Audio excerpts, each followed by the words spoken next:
definitely a very action-packed game here, and with lots of fighting, lots of kills. Very exciting stuff for sure. Yeah, it should be a lot of fun, and I also think that overall Team Spirit looks like they're in pretty good form right now. Like you're talking about the position in their groups, but they just look pretty strong. But here we also have Tundra, who they're actually higher up in the standings right now. They're 2 wins, 4 draws. Definitely not a bad performance so far. Oh, nice. I didn't see the updated standings just yet, but yeah, this is a team that plays very, very fast, very aggressive. Fun story, when I was at the Stockholm Major, I had the chance to talk over to Tundra, and they were just kind of hanging out. And I think Snake King said something to the effect of like, "Hey, Nine, do you think you could play random hero mid?" And Nine just like, he was joking around about it, right? Snake's just, having fun. But Nine just looked really thoughtful for like a couple seconds. He goes, "Yeah, I could probably make that work," and started like just immediately in front of us, just like, "I think if I buy this item and this item, then I could probably," he's like, "But," and it was just amazing to see his brain, just how fast it like turns, just like, "Okay, yeah, I could probably do something with that. I could probably take that mid." So very excited to see what they're gonna pull out here in this first game. And we see the usual suspects banned. No Primal Beast, no Pango, no Enigma, and no Tiny. So Marcy's still left in the pool if they want to go for it. It's a very strong pick, and so is the Nyx Assassin. We've been seeing that one have an uptick. Yeah, got me curious to see exactly how the draft will play out here. Team Spirit, when presented with the Marcy opportunity here, they will take it. And Tundra, how they're going to respond. We've seen a lot of teams respond with a Lich coming out immediately. But Tundra also have a bit of a different drafting phase than many other teams. They play a lot of Crystal Maiden. They also play quite a bit of CK, some Naga. They play, stuff that we haven't seen as much from other teams. So indeed, there is the CM coming out. Also Doom, a hero that they've been playing over and over. It feels like this Crystal Maiden. I think there's only 2 teams that really have been picking up this Crystal Maiden. It's been Secret, obviously, with Puppey playing it, and then here on the side of Tundra. So I think there's some sort of stat that I was looking at earlier. Liamar rather, has been making like these different infographics that are really cool. And I feel like the Crystal Maiden Doom combo was one of the like very popular combos that we've been seeing. Yeah, it's nice for multiple reasons, but not the least is that Doom is pretty mana intense and doesn't have great ways to solve it for himself. He can solve it partly by taking over certain creeps, but I think CM and Doom, they just pair up fairly nicely, even if they're not gonna lane together. And then you can lane them together if you so desire. You can still run, carry Doom, something we've seen multiple times as well, played out. So we'll see exactly how Tundra want to approach it here. They're banning It's a out very strong the draft carries already, though. Yeah, super strong draft, though, coming out from the side of Spirit. Shadow Fiend, one of the highest picked heroes currently, with the way that the raises have been redone. And that, well, not redone, but, buffed up. And then also the Marcy has just been a hotly contested hero. So they're getting a little bit more meta, I would say, some of the stronger heroes on the side of Spirit. But again, Tundra, they do kind of dance to the sound of their own drum. They do things a little bit differently, and I feel like that usually gives them the edge because they're kind of not following the meta, but setting it at times, or like playing really to their team's strengths, and also the fact that they do have that flexibility with 9. Yeah, they're the type of team that doesn't necessarily need to abide by what everyone else is doing, and I like that. That's always something commendable, and they see Dota as an interesting puzzle to solve where you have so many different ways you can approach it, right? There's not one correct answer to what's the best thing in the current draft. But I like that they are respecting the possibility here of Team Spirit going for Beastmaster. One thing I always mention when we see this first phase Shadow Fiend is the aura combinations. We see Vengeful every now and then, but Beastmaster and SF, I like that they are respecting the possibility here of Team Spirit going for Beastmaster. One thing I always mention when we see this first phase Shadow Fiend is the aura combinations. We see Vengeful every now and then, but Beastmaster and SF, it's scary to go into because of that minus armor and attack speed increase. You kind of just get beat down. 5 seconds. Yeah, that is definitely a hero that they don't want falling into the hands of Spirit. I'm curious though, so they have a Doom, and we've seen this Doom in one of the other games, but I believe they picked up a lone Druid because this was a hero that just doesn't care. You know, if Doom AoE jumps in, like, obviously he wants to get away, but the bear is going to continue to just do this damage. It's not a problem for him to be able to, you know, just fight through the Doom. Is that a possibility to see from the side of Spirit, do you think? 5 seconds Certainly. remaining. Toronto Tokyo was playing that Shadow Fiend earlier when we were casting day before yesterday, and he could certainly still take it and just pass over something like Lone Druid again to Yatoro. I think that is a good reaction to Doom. Alternatively, laning SF against Doom is not the worst case ever as well, since he is a melee hero. You can punish him a lot with the races in laning stage, and you can still choose which pos 5 you want to have with you in that matchup. So it's kind of open for Team Spirit how they want to address that. Yeah, I'm curious to see then. I'm sure they're thinking of that in mind too, over on the side of Tundra, that Lone Druid is a potential pickup. Be curious to see how if they even, you know, rate it, if it's something that they think that they need to worry about, or if it's something that they're like, well, we can just, you know, play faster tempo or get a different hero. It's always fun to watch these drafts. I think that's one thing I really liked about True Sight this year, is listening to both of the teams discuss the reasons why, you know, this hero, they thought that they could let it slip through, or, you know, who do we ban? Do we ban the Ogre? Do we ban the Skywrath? Which one are they going to pick? And they were exactly on the same page on the other side. 10 It's been seconds remaining. a lot of fun to hear how the pro players think about these drafts.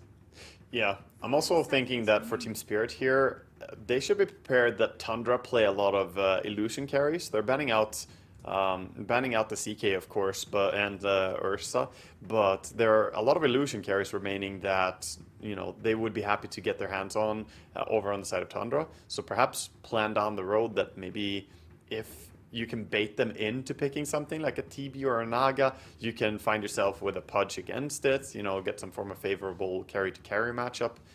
Something that Team Spirit seem to prioritize quite a lot is getting Yatoro a favorable pairing against the opponent's carry and mid. All right, we get the Mirana picked up now for the side of Tundra.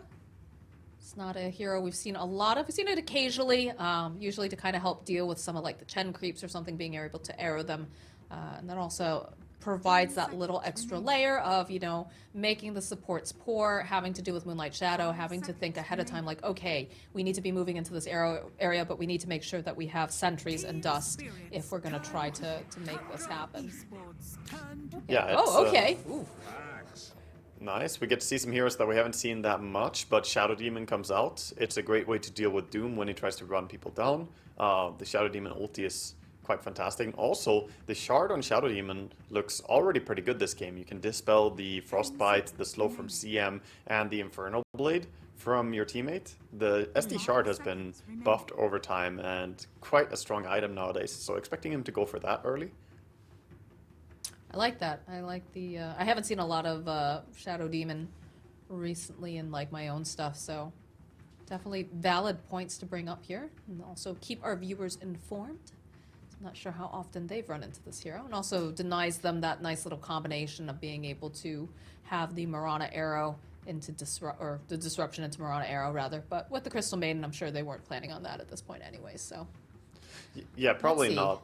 Probably not as much. They also have a soft combo in like disrupting axe, and then you can use the illusions to go and cut somewhere. So if you have an area you don't want to reach into, you can send them over.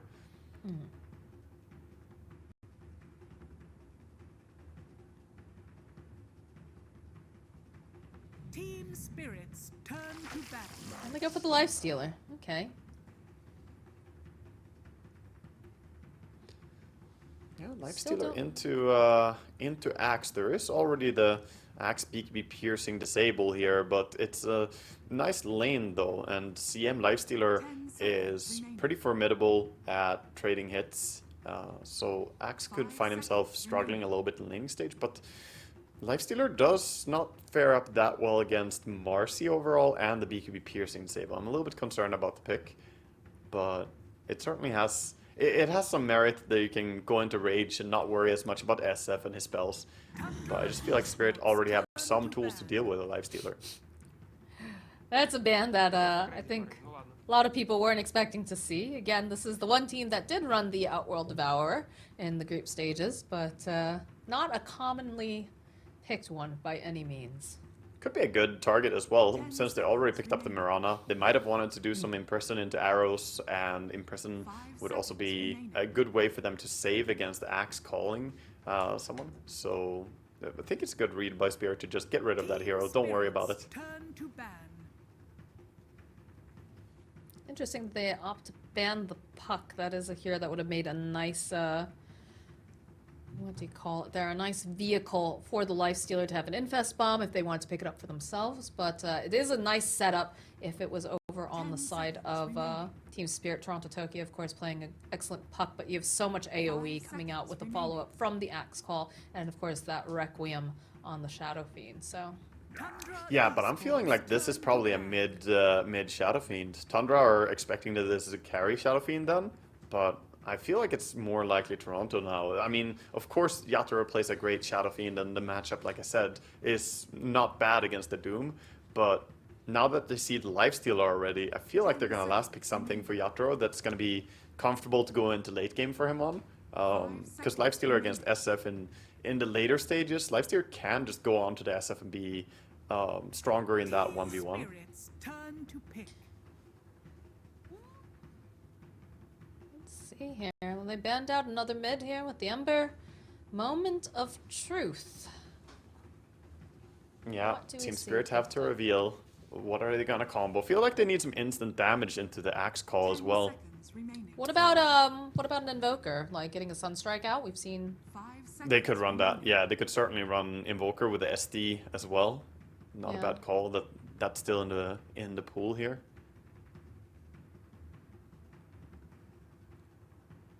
Also wouldn't mind also- seeing them picking up something like Lina when they have SD and Axe. I was just would- about to say Alina, yeah. Yeah, it would fit really well with their spells that they have right now. And once she has Aghanims, can be hard even for a Lifestealer to chase her if you go Aghanims in the later stages of the game. Yeah. From that flying, of course. Yep, they did change that around. She's got her, is it Fiery Cloak? Is that the official name of it? I think so. Yeah, Fire Cloak. Something, Yeah, I something think. to that Yeah. extent. But there's a new development for Lina with the Aghanims. It's the getting anime rid of- power, straight from the anime. Is it really? I mean, she was flying around in anime, and then they Oh god, made her I'm fly thinking around Lina in Dota. inverse. I'm thinking Slayers. Like you mentioned anime, and that's where my brain goes first when I talk about Lina. Come on, the Dota anime, the hypest anime in the world. The Netflix Dragon's Blood anime, yeah. No. Yes. And that would also give them more power of anime because you'd have Marcy and the Lina in there. But looks like they're really taking their time trying to decide what look at Maposhka. He is definitely They're deep thinking right now. They Yeah. are not completely sold on what they want to do yet. I mean, looking at their expressions here, they are using every bit of time, and now they're just settling on what it's going to be. They certainly had multiple options. Makes you wonder, really what it is All they're right. considering. But it's Invoker. Let's in the end. go. We saw Invoker Toronto does. Tokyo pop off on this Invoker the other day. He plays one heck of a Quas Exort, which, again, they could opt for a couple different styles, but I do like having the Sunstrike in with the call. I think that's very, very useful, and just adding a bit more damage on the board in general. Yeah, I think this game, depending on what they last pick, of course, on Tundra here, but for now, certainly looks like it's going to be Quas Exort. And yeah, okay, so it's going to be 9 on Tusk then, I suppose. The mid Tusk coming in. The classic, not something you say about many other teams' mid laners, but 9 does enjoy playing this. It gives you a little bit more of a save, which is nice. Gives you a lot of burst damage. So, yeah. Yeah, his Tusk is very formidable as well, and he was one of the people who started playing it very quickly, especially when the Aghanims came in. So we'll see if he wants to play with that or if he's just going to go for something else. But certainly I expect him to go for a Blink Dagger. Once he has that, they can pair up the Lifestealer infesting him as well. He can jump in, and that will be difficult to survive against for anyone on the side of Team Spirit. So Miposhka has his work cut out for him. Be ready with those saves on the Shadow Demon, disrupting. But this looks nice. Looks like a high octane game here with probably a lot of fighting. Yeah, I enjoy how you look over at Team Spirit's draft and you're like, oh, this makes complete and utter sense for the meta. And then you look over at Tundra's and you're like, yeah, okay, yep, these heroes are heroes that get played, but definitely not necessarily ranked the strongest. So, I'm very excited for this match. Like I said, I love seeing things a little bit different. It definitely keeps things interesting and keeps you awake too. So, what do we think about these drafts? Who do you think is going to have the edge here, Olga? I think I slightly favor Team Spirit. I was just sitting and looking at the heroes and thinking in my head as well. But yeah, I think I favor Team Spirit a little bit more. Overall, I just feel like they have collapse on Axe, and if he can get some big calls, this is very similar to playing Magnus as well. We know how good his Magnus is, but Axe plays quite similar in the idea that you want to look for those engagements, look for any multiple hero catch, how you can get the best initiation for your team. Having Toronto Tokyo behind with the Exort to follow up. Some striking into it. But I do respect that Tundra are, very capable with the heroes that they have up here, and they got their comfort zone, right? They got the CM that they play all the time. They got 33 on the Doom, and of course 9 has played so much Tusk in the past as well. So this certainly feel like it's going to be a showdown. Yeah, definitely excited to see how it's all going to pan out. If this is going to be a fast, explosive game with a lot of kills, because that's always fun. Last game was a little bit slower in the beginning, picked up towards the end. And this one has the potential, I think, to be very, very much a bloodbath. Yeah, not very slow here coming out from Team Spirit. They're doing the fast smoke out for the ward placements, as we usually see them do. They like taking control over the ramps and then sitting in good spots to reveal.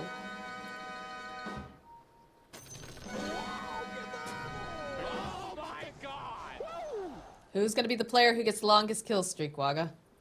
Our predictions, we've got 50 seconds left. But this thing is starting Let's to go. feel impossible. Let's go Toronto Tokyo on that one for me. Hell yeah, that's what I did too.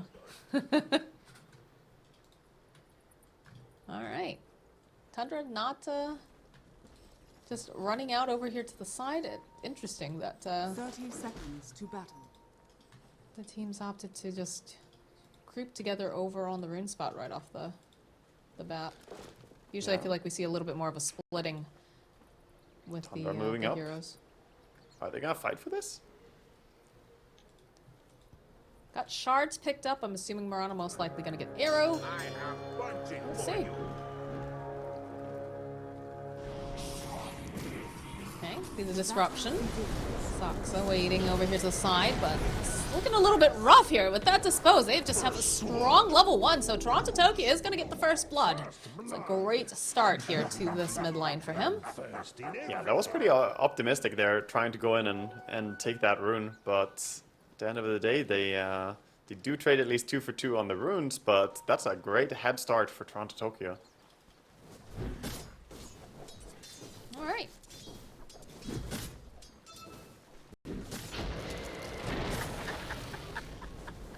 I think snaking has to be so incredibly careful in this lane. And I feel like Collapse is just continuously going to be spamming that that battle hunger. Yeah, that's usually what you see. You see, Axe is always helping out his pos 4 win the trade against the pos 5 by spamming Battle Hunger on them. You just know that it's going to be an easy trade for you. And I mean, it's a Crystal Maiden too, so it's not like it's the easiest thing to be able to get rid of that. The immediate D-ward from Maposhka. Well, he said that wards were way too obvious in this current map, so... Yeah, see how many D-wards he can get. Gets the block and gets the D-ward for his own big camp immediately before the first creep wave creep spawn. So he pulls immediately here. This is pretty big impact getting the creep wave back. But this lane is starting to feel impossible. And there's the kill over in that the top lane here. Yatro gets the kill on Soxa. Yeah, he has Starfall level 1, by the way, so he's not able to leap away or arrow. Huh. I wonder what the idea is behind that. That's not typical usually. He was trading hits. When you're trading, it's a good damage spell. Let's see here. Mira will fall. Yatro taking They're a damage. little bit more damage to take down 33, but they don't quite have it. Yatro needs to be very careful. Again, Soxa. He wants him. Closing the gap. He can see him. He's gonna get a couple more clicks Time to off. trade. And hunting. There's the Starfall. All right, there it is. There's the reason why Soxa went for the Starfall, clearly. Beautiful there by Soxa. Nice dive. He's still fighting up here, too. Arrow, though, from Soxa will land over onto Mira. They're just so aggressive in this lane. Maybe one more hit. It's a triple kill now for this Mirana. Good God, Saksa. Triple kill on a dual lane. Wow, that is terrible now for Marcy. Has to run back to top lane, and they are so much on the back foot on this lane. Arrowing the creep as well. Saksa having a fantastic start. My keyboard is not working. My keyboard is not working. 你行你行，你上你上。 Hitting them with their own lines, man.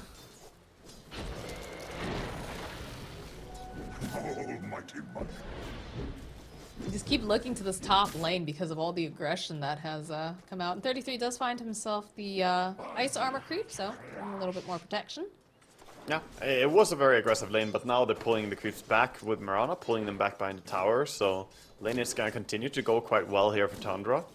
Over on the mid lane, it's looking like Nine is doing really well on his Tusk. This is a man who knows his ins and outs fully on this hero. Maxing the QW is what he always does, and just uses all his nuke potential to burst creep waves and heroes alike. It is nice when you get the chance to see some of these players on their specialties. You see some very interesting decision making and pushing their limits for sure. Collapse being left alone a bit bottom. He doesn't have the support of Shadow Demon right now. No Frostbite though. Yeah, they had the mango, but they weren't quite able to get over there close enough. Again, Chris Main pretty slow. Won't have the thing of this time, but here comes Maposhka rejoining up, feeds Collapse the Tango. But yeah, Skeeter having a great time in this bottom lane. 24 and 7, top of the CS currently. Yeah, good lane for Lifestealer against Axe. He is rather good against tanky heroes, but Axe, once it gets a few levels in counter helix, can be more problematic. And then we have the anime. He is rather good against tanky heroes, but Axe, once it gets a few levels in counter helix, can be more problematic. And then we have the anime battle of Marcy versus Mirana. That's not canon, but when they have the ice armor, it does make things a little bit more difficult for Mira to trade these hits. We'll jump over onto 33. But 33, he just starts getting more aggressive towards Yatoro. Does have to be careful. Arrow comes in, nice dispose. Sunstrike not going to be able to quite land. Dispose actually pulling him out of the Sunstrike though. That's a little bit unfortunate. Mira has to be careful. Trading hits here with Mirana is not that easy. Saksa feels like he's baiting a little bit. Does have the leap. He's going to have the arrow back up again. He wants to try to go for it. In fact, they're trying to make moves over into 33. Nice little split. Not going to be able to quite finish off the leap forward, though. The Star Storm need a little bit more damage. They'll get Mira. That will end up losing 33. Saksa has boots. He's still chasing here. They have another leap charge if necessary. Get a little bit more damage, though. The branch sure. block. They have the Star Storm. Can they do the leap forward? Star Storm. Ooh, very close to that last little bit. 20 hit points. Yeah, he lives, but this So is still close. terrible because he has so many creeps coming in here and no HP at all. Yeah, Mira Gets does healed up. have to bring the salve. Again, not the most efficient any longer with the way that they work from other players giving them to you. Yeah, not the most efficient, but if he didn't get it, then he wouldn't be able to. It was actually, it seems like he passed him his own style. He healed up fully there. Oh, okay. Must have brought it from base.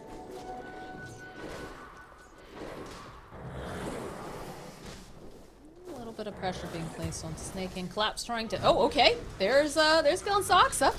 Radiant's bottom tower And is under 33, attack. just chasing after Mira with that Scorched Earth. Does a decent amount of damage. Bottom lane collapses But running. bottom Can't lane, get away. yep. No, cannot get away. He's going to be able to throw out the disruption here. Try to slow down this Crystal Man. It gets a kill before ends up dying. But that Skeeter who gets himself a double kill. Oh my god, this start on Lifestealer is really good. He's gonna have an early armlet, and he will be difficult to deal with when he has, you know, this dominant control on bottom. Surprised they haven't played more into like cutting the creep waves or not trying to contest the Lifestealer. I suppose that's what they were trying to do there, but they really haven't been able to play away from Lifestealer as much as I expected. Yeah, I was surprised at that. Although Collapse does manage to go and jungle up this one camp. But again, Skeeter just having a fantastic start here. Not only is he top of the CS, he has a couple kills underneath his belt, so things are going well for Tundra. It's going well. On the other side, though, there is an Ancient Radiant's stack middle tower is under for attack. Axe to fall back on. That is going to be important, and they have to make sure that it doesn't get spotted from the side of Tundra. Again, Tundra doesn't have the best ways of being able to take these stacks, so that is one thing that's going their way. But there it is, jump forward over onto Soniqs. They toss back, but again, you've got these leap charges. They're going to be able to just walk out. Radiant's bottom tower is And under grab attack. themselves some creeps. This ice armor creep is so useful in lane for Doom. He becomes nearly unkillable. Like, when he has the ice armor, then SF... The only way he brings him down is by casting like 4 races, but that takes a while. You gotta build up those races. You can't burst down the Doom. They're going for the ancients Snowball? now. One more stack. Pretty passive mid lane, although they are going to try to put the pressure over onto 9.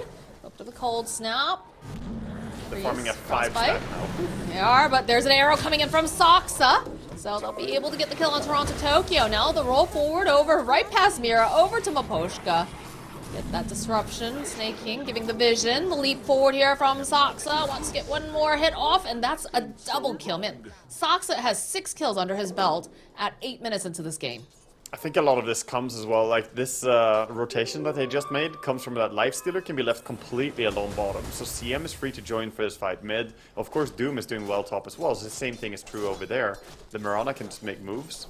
And yeah, like you said, Soniqs now with a fantastic start to this game.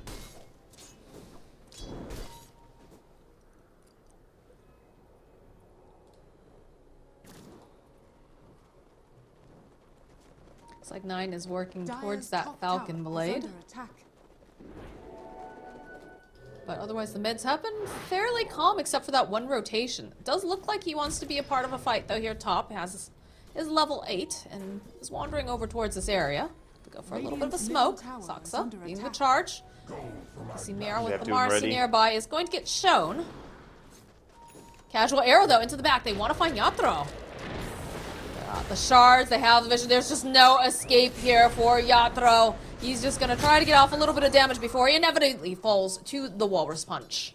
Dire's Yeah, top he tower has no is under escape from attack. that mid. They're trying to find snaking Radiant's here. middle tower is under attack. Not gonna get him. Well, a pretty fast Crystal Maid right now, considering he's just dip diving and dodging around Miposhka's shadow poison. Yeah, he's gonna be safe. Dire's top Meanwhile tower though, is 9 under coming attack. back towards the top, wants to control the top rune. There are 3 heroes here. This is an ambitious idea. Though they do manage to find Soniqs. Soniqs does have the leap. Is going to get disposed back though. Has the leap onto the high ground. Still alive until that final little bit of that poison. Disruption coming into play. Snaking, he can't really do that much to protect 9, but he does have a haste. So it's just going to run over, punch Miposhka, take the kill, and escape. Yeah, so 1-for-1 trade in the end, but that's a big kill. Bringing down this Mirana who had a lot of kills. Of course, she didn't have a streak, but still the Mirana for SD. I think we'll take that trade if you're Team Spirit. God, look at 9. Look at 9. He knows. He's like, yeah, you know what? Why not keep going? Top tower is under See if there's attack. any stacks over here. He's got the high 5 in position. Just hoping he could grab this axe. But Yeah. he and Snaking will make their way back towards the mid lane. It was scanned out, so not gonna get caught out there, but Toronto has to be careful. That's a bit of ambitious dive here, 9. Let's land the shards, but the rest of the team is nearby. The leap forward from Soniqs is going to be able to put down some of that Star Storm, but they need maybe a little bit more lockdown. And again, that ice wall slowing them down quite a bit. Tundra is taking this game by force. They're really in charge of all the lanes right now. Mid lane, they're more aggressive. Bottom lane, they're free farming their lifestealer. And top, Doom has been able to do whatever he wants as well. They're also following it up with some greed. Doom is going for a Midas, so he's farming away. Uh-oh. 9 in the mid lane does have the snowball. Trying to make him play the ice wall again. Very, very slow. Good shards, Those though. shards. Frostbite, Oh my the Sunstrike, though, over onto 9. Oh, a nice save here from Skeeter. He's going to pop out. Oh, no, not going to be able to quite finish off Mira here. Is that, he needs to be careful. He might end up falling. Does have that armlet, though, so he's going to be able to survive and toggle. Some absolute magician shards, though. I mean, 9, the angle that he got on Radiant's that one, bottom that was tower beautiful. is under attack. I mean, this guy's good for a reason. Yeah, certainly is. You can tell that he knows his way around it. He's actually messing around a bit in Fountain even. He was trying to shard push himself into the Fountain, but didn't get that one. Radiant's bottom tower is under attack.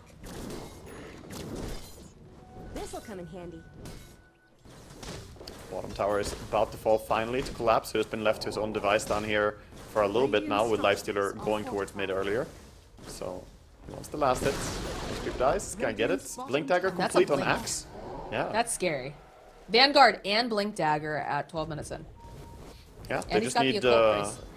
just need 7 points fully and the Exort now as well, and then they can do some real big Sunstrikes. But already it's 360 pure damage.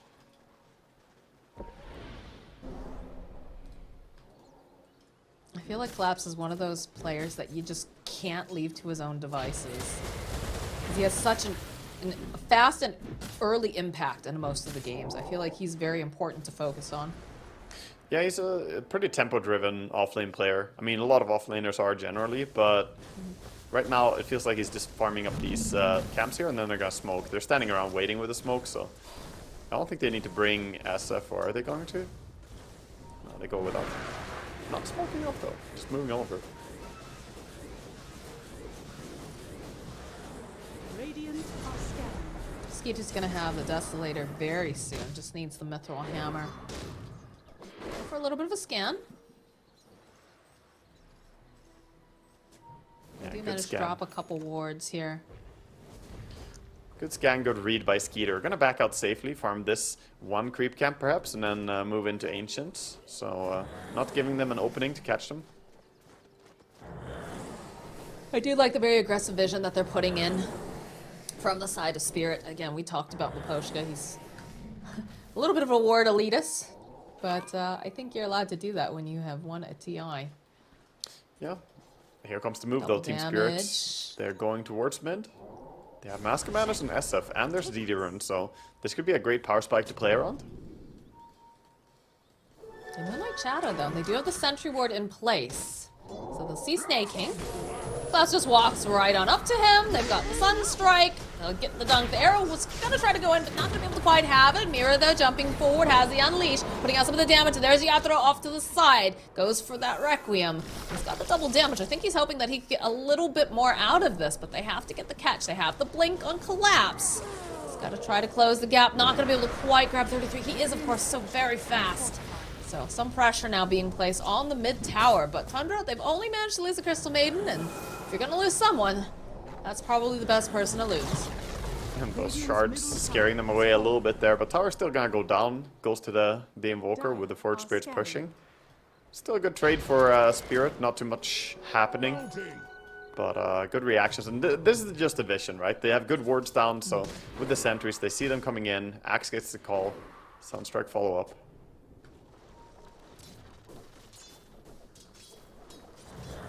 I think this can be very important, by the way. The Axe is going for a Blade Mill in this game, and you don't always need it, and it's not always super good.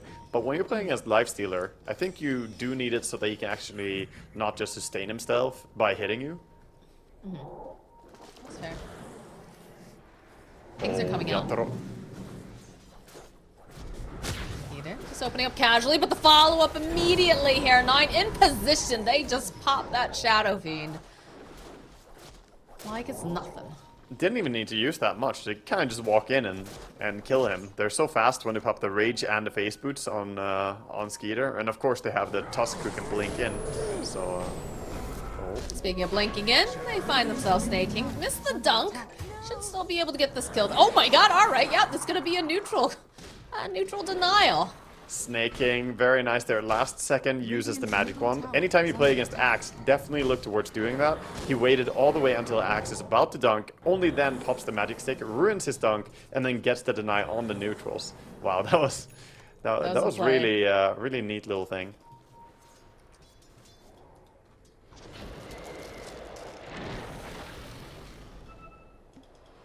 Where would you rank Tundra in this TI? I Obviously, mean, Spirit very highly ranked, but I wouldn't rank Tundra low, but Tundra, they're making a move with Infest they have a in life the stealer Tusk. bomb. Yeah. Looking for Maposhka. They do walk underneath that ward though, so look at this. They're already just gonna try to escape, realizing that something's up. 9 Yeah. though. The grouping. Still hungry, still hoping he can find something, but this is a little bit of a bait because they do know that they're in this. Have to be so careful. That infest bomb is very scary, but they're gonna reveal it on mid, on the Forge Spirit, so they know where they are. I'd say Tundra have, you know, they're one of those peaks and valleys team. They immediately re-smoke here. Okay. Yeah, yep, because they realize that they've got to still be together. Doom as C33. BKB. He's so strong right now. 9 creeping forward slowly. Tentatively. Nobody's showing on lanes, so Spirit are like, this is very sus. We're still not seeing anybody. Radiant's bottom tower is under attack. At the end, though, Skeeter will pop out. He's just going to teleport back down to the bottom lane and take some farm. But look at Spirit now. They're trying to catch after the failed smoke attempt here from Tundra. They're trying to catch whoever is split up. Of course, 33 TP top. He could be a good target. BKB doesn't save you against the call. Radiant are scanning. Just kind of barely seeing each other here during all this. Yeah, they're looking for him in the tree line now, but no. 33 already backed out. Already out. Yeah, same thing there. Now it was Team Spirit not showing anybody on any lane. So he felt like the smoke was coming and very correctly assessed that.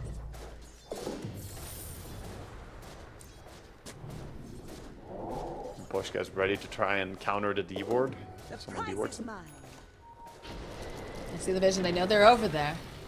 That's a lot of heroes though. I think they see more than they want. Or They don't see maybe? the Mirana. Mirana's not there. So this is potentially a good time for them if Collapse can get himself... Look at how far spread out they are, though. It's a risky go on a Doom under tower with BKB. If he gets BKB off before the call, then you're in for a disaster probably. So they're just respecting it. They're splitting up. Invoker TP bottom. They're gonna go back in. They've got a Lifestealer bomb. They've got the Mirana here. The call here from Collapse. Has that blade mail like we talked about. Good snowball though, rolling up to the back lines onto Maposhka, trying to just blow up the Shadow Demon, which indeed they will be able to do. The chase is on over onto Mira. He cannot get away. And Collapse here comes too. 33, gets the hit over onto Collapse. Collapse trying to break some ankles, gets called, but there's a punch, and this is going to be a dead axe. So patient on the side of Tundra. In fact, they go right into the Roche pit. Snaking, using the freezing field even. They want to get this Roche done as fast as possible. They have the Deso online for Skeeter.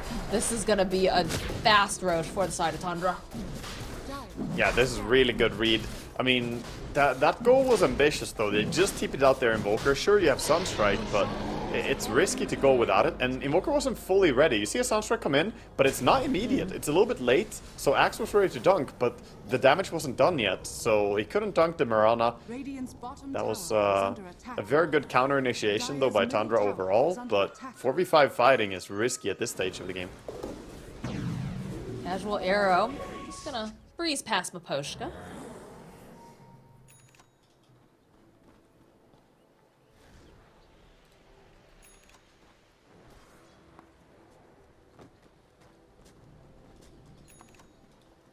And it's going to be the Agonist build, by the way, on Tusk. Can go towards it mid, trying to catch Mirana. They do have the ward there, and he stops to shovel. Okay. It's going to be a very expensive bounty rune for Saxas. He'll end up falling for it. Yeah, Toronto Tokyo is happy to take that kill. Gets the Sunstrike kill and gonna keep scaling. He's going for a Hex on Invoker, by the way. So Blink, Midas, Travels, and now the Hex as his next item. Would give them a good tool to try and deal with the BKB and also a Lifestealer. And another smoke. This is indeed high-paced game. I love it. I love it. All right. Here's the initiation. The Lifestealer bomb pop out, and the blade mail over on Axe is not gonna just do enough here. It's a good idea, but it just doesn't feel like he can sustain throughout all the damage. Yeah, Blade Mill it doesn't stop during the Rage, so it's only good if Rage isn't up. All right. Let's see if they can... Oh, Soxley just runs away immediately with that leap, but also the Fury from Yotaro. Oh, this is looking like a dead Maposhka. Tundra, they are just going high octane in this game. Skeeter chasing after Mira. Doesn't have any ways to really cancel out this TP, so he's gonna slap him around a little bit. Help himself to some Forge Spirits, and they start pushing this mid tower. The timing was a little bit off as well on the SF ulti there. The Spirit are just not looking as sharp as Tundra are in this. You asked me earlier where I would rate Tundra. I mean, if they play like they have been playing so far this group stage, I'd rate them as certainly one of the best teams in the world, like among the top 5 probably in the world. But right now, Team Spirit just doesn't feel like they're really playing as sharp as we saw them previously. Skeeter. Just grab himself up these little creeps, take him right underneath the nose of Yatro. Yeah, they're backing up on Tundra, still in firm control of the map. But Team Spirit now, they need to finish up this BKB on the SF. They're only 70 gold away, so once he gets that, he'll be a little bit more fight ready. We're getting closer and closer to the Aghanim Scepter on Tusk. We'll have that Walrus kick, and that's pretty scary when you consider that they'll be able to reposition anyone they want, because 9 is just so lightning fast with these reflexes. It's terrifying. Yeah, he's fast with the reflexes and also has good targeting, so he understands who he wants to go on and where he's going to kick them. This is a scary thing for Axe, but... Oh, Yatro! Oh, the snowball, the burst is there. They started off on Toronto, Tokyo, when Yatro just happened to wander right into their hands. Perhaps honestly the better one to lose right there, as he already finished up his BKB, and Hex is still not done on Invoker. So Invoker not dying, he's still only 200 gold away from the Hex. Big thing when he finishes that up. I think they need to start making a lot of moves together with the Invoker and start looking for kills, because they're slowly falling behind here. Top lane, Mira. Oh, okay, the creep will say, get down, Mr. President, and block it. Toronto, Tokyo in a good position, but the leap from Soniqs, he wants his kill, he'll be able to grab it. You have to be careful though, Collapse in a great position, grabs up 2, Deafening Blast gonna part them off a little bit. Wraith Pack did get dropped, and they use the Demonic Purge to try to slow down 33, but 33 still in a good position. They'll end up missing the arrow. There's a Starstorm again, trying to get that extra armor with the call, gets a couple of these spins, they need a little bit more damage though, and Collapse will indeed collapse. Drums get popped during all of this. The shards, they wanted to keep going for more. Arrow's gonna get tossed out. Is it gonna connect on anyone? No, they've already backed off. But look at the aggression from Tundra. They just cut through. Wow, oh my god, 9 goes over with the shards, collects over onto 2. Yatro, he's got a BKB. We'll be able to push them back. This is looking a little bit scary now for 9. 9 will end up getting just pushed back and killed, as now they'll dispose over onto Skeeter. He does have the infest in this Forge Spirit. Look at that little spirit go, it's so fast. Just sliding out of there. Okay, never mind, now it's dead. But fantastic play there by Tundra, being very aggressive. I think there was maybe a little bit of a miscommunication there by Collapse. He went in, got a nice call. I mean, he's finding these multi-hero calls, but they didn't have Meteor ready. Invoker used Meteor earlier, so it was still on cooldown. He invoked it, but it was still 20 seconds until he had it, so they couldn't get any damage into the nice disable by Collapse there.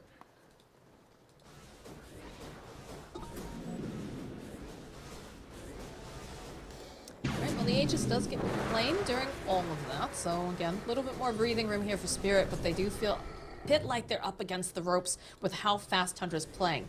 Did manage to get the kill on 9, though. Was going pretty far in, but now he's got himself the Walrus kick, which is going to be very, very scary. Yeah, one more good tool in his arsenal, so he can blink in, catch someone. He has 2 BKB piercing tools as well. Now, snaking. Maybe a little bit too greedy there, friend. Only the second dunk 9 of the game here. Collapse. You'd ideally want him to get a lot of dunks in this game too, because you're playing as the Lifestealer, and his physical damage is very high. He also has that Desolator, so there's already minus armor to deal with. So he wants to get these kills as frequently as possible. But Tundra are just playing at a faster pace and more controlled, it feels like. Radiant's bottom tower is under attack. Alright, Invis Rune picked up now for 9. It was spotted though. They saw him moving towards mid, so they have awareness that he's in the area. Dire's middle tower is under attack. I think for now the timing they're waiting for is just Marcy finishing up the BKB as well. They do have the Hex on Invoker, but I think they're a little bit intimidated by Tundra and their team fights right now. They've done so many Infest bombs, and I think we're going to see another one. Look at them. They're grouping up on the map. There we go. Yep, there Infest we into go. Tusk. Teleport down to the bottom lane and see who you can find. He's got a shiny new Aghanim Scepter on 9. Would love to use it. Ooh. The push. Go. With the Midnight Shadow. I'll be happy with a quick pierced kill there. I like how they Marcy weren't now sure. running away. The blink forward though from 33 gets the War Stomp off. Lots of these hits. Does get the dispose, but the snowball coming in hot. 9 gets himself a double kill. 6-1 and 9 on this Tusk. He is absolutely terrifying, even if he is very fluffy. Yeah, they weren't even sure if they wanted to jump the SD at first. They waited a few seconds after he walked into vision. Like, really? Is an SD all we're gonna get? But they do get a bonus kill as well, the Marcy afterwards. And this game, Doom is getting so humongous, by the way. He has Octarine ready, along with his Midas Blink BKB. Collapse hiding in the tree line. Got it. Radiant are scanning.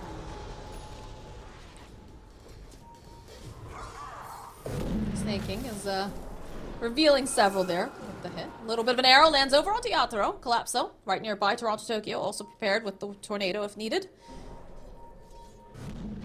They're just not ready though. Team Spirit, they need time. They're trying to hold on and get more time in this game because they need BKB on Axe, they need BKB on Marcy, and Tundra are just not letting them slow down. For I now, mean, I they guess are that's the sitting back a bit. advantage, right? When you see a draft that's been played so many times before, is you really have a good understanding of what their timings are going to want to be, what items they want to get, and when they're going to start being active. And I guess, you know, with Tundra, the way that they kind of are playing is just, all right, well, we know that they want these items, this timing. We're just not going to let them get to them. Yeah, that's pretty accurate. They know the timings of Spirit's draft. These are pretty, you know, common heroes they play against a lot, at least the Marcy and the Shadow Fiend, and they understand it very well, but they also know their own draft so well. Uh-oh. Oh, all right. Casual hit and run in the bottom lane. Yeah, I mean, Portugal was trying to D-word, the word that killed him last time, but unfortunately he's just gonna die to it the same way one more time. The same technique right there. They know he can't resist it. He needs to go for those wards. Oh, he has the Psychic Headband on Tusk as well. This is a fantastic item to have. You see him even queuing up the Ether Lens next for an Octarine. Cast range is very good because when you're in Snowball, you can still kick people. So he can blink in Snowball and then kick someone out. And that allows you to, you know, roll after them and get to safety. We might see him do that this game. A high skill Tusk player, would not be surprised to see him pull that. Sunstrike does come in. They know that they're in the pit. Smoke outside. They'll even go again. They'll use that freezing field to ensure that this Roche goes a little bit faster. Have to be careful. Collapse is wandering over, but he's just too late. Oh, this Shard as well for Lifestealer. Very good tool to keep catching people. He didn't buy it for himself yet, so now he has Aegis and Shard in hand. Open wounds. The cast range on that is pretty fantastic. TPs are coming in at the bottom lane, 33. So he seems to find Mira. Sidesteps the tornado, no problem. Get a little bit of the rebound. Nine still chasing after them. Has the blink in a couple seconds. Needs to close the gap. Maposhka is going to end up being the one who gets left behind here. And they don't quite manage to get the kill on Mira or that interruption of the TP. Meanwhile, bottom lane, Toronto Tokyo. He's got some nice items. Like, he's got the Scythe of Ice, but they just aren't able to take good engagements. It feels like Nine just running at them constantly. Yeah, Nine is definitely dominating this game, but he's doing it on the back of, you know, Skeeter infesting him as well. The two of them are really playing together and utilizing the strength of their heroes. So Tundra are just hitting the right timing here. I mean, Sox are already getting a bunch of those kills. Mira does end up getting Doom, so 33 just chasing around here in the tree line. Doom managed to go. They get the Moonlight Shadow. Still trying to find Mira. Then we'll get the denial off, but Nine there finding the opening. He's found his target. The arrow will connect over onto Yatoro. Skeeter just ripping through Yatoro. Now Toronto Tokyo left behind. Oh my god. Now Collapse. He goes for the call. He's getting a couple spins. It's not going to be enough. That's yet another kill. And they're diving really far here from Maposhka. I don't know about this one, guys. Yeah, they want it, though. They'll chase all the way over. Team wipe of Team Spirit as they dive all the way to the tier 4s to achieve it. Get some taxi out there on Lifestealer. I honestly wouldn't be surprised to see Spirit calling this soon. They're a team that, you know, they seem to in a best of two, recognize when the game is beyond saving, and this is starting to look like it. They're still hoping that they can turn this around. They feel like they have tools that haven't come to fruition. This Hex on Invoker, we saw it used there, but they're always just in an unfavorable initiation because of Tusk or Doom jumping them. You don't even have Doom right now. Doom's over in the bottom lane. Won't have this He has to travel, he can come back. SF up until a couple seconds now, but damage has already been done. They still have Aegis on Skeeter. Like, they have so much time. Can really do whatever they like here. Middle tower is still standing, so that's going to be the next objective. The only way I see them turning this is by a big play with Meteor from Invoker with Axe Call. Like, that has to happen. Maybe an SF ulti to follow up even. They need so much damage to bring down the Doom, Tusk, or Lifestealer. All of them are very, very tanky at this stage.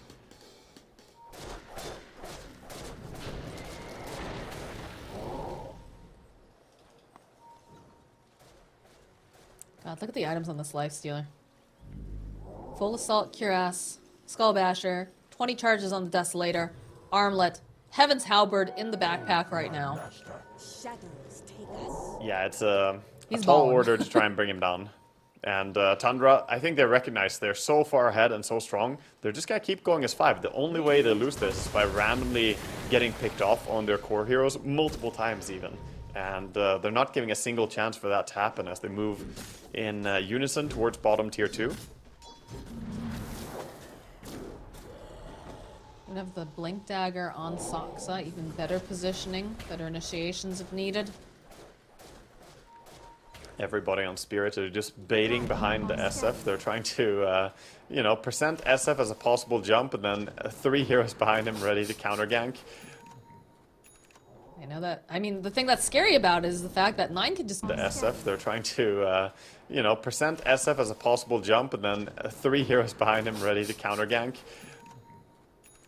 I know that. I mean, the thing that's scary about it is the fact that 9 could just get in there, get the kick off. He's sparing now. Again, like this, just like that. They just lava Poshka instantly. The kick back over onto Mira. Alright, Collapse though in a nice position here, but again, Invoker's not Doom. quite finish him off as they get Doom off over on the back lines here. Yatra, he's popped the BKB, but they'll end up losing Toronto Tokyo. Mira running for his life. Skeeter is getting hit here by Yatra, but it feels like it doesn't do much of anything. Sees the open wounds, force back. Collapse trying to drag them into the fountain. Perhaps they got a bit too far, but they get the kick off. Will be able to go and just buy enough time, and there it is. There's the GG call. Tundra looking so incredibly dominant in this game number 1. Yeah, this was the most one-sided game I've seen with Team Spirits getting destroyed here by Tundra. Like, maybe not the most one-sided game I've seen, but the most one-sided game against Team Spirit I've seen in a long time. Very dominant performance there. I suppose I said it wrong there. Invoker wasn't actually doomed, but if you get killed by Doom, you kind of are doomed, so it's still true. True. The entire game was doomed from the point of Team Spirit there, it felt like. Yeah, that's a nice way to put it. It definitely felt like they were firmly in the driver's seat the entire time. Yeah.